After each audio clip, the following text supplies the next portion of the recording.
sana Madam Waziri, karibu. So that they can make some remarks on behalf universal health coverage. Even us as development partners, whom we have continued to work very closely with. I think that UHC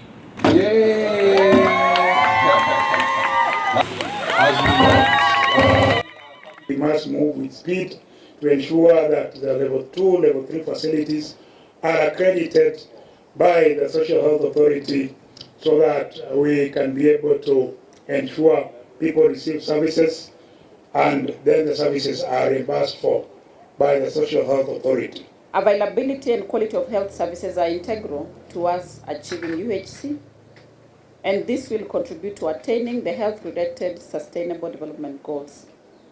The data that has been shared with us will support health sector reviews and ensure that we have evidence-based decision-making for strengthening our country health services.